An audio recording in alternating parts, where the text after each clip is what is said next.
Nandito na tayo sa bahay namin. Mamaya ikukuha kita ng makakain. Mukhang nagugutom ka na.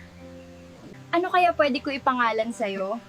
Yun sanang cute at babagay na pangalan sa'yo. Siguro tatawagin na lang kitang Bagwis. Ay, pupunta lang muna ako sa kusina. Maghahanap ako ng pwede ipakain sa'yo, munting Bagwis. Antayin mo lang ako dito.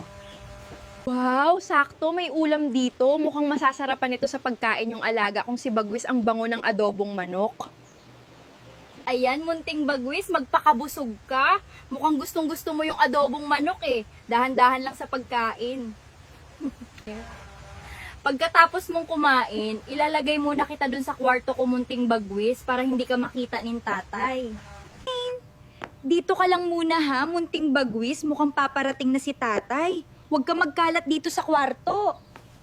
Anak, nakita mo ba yung adobong manok na ulam? Dito ko lang yung sa misa na iwan. Opo, tay, kinain ko kanina. Ang bango at ang sarap kasi, tay. Naubos mo lahat yung ganong kadaming ulam, anak.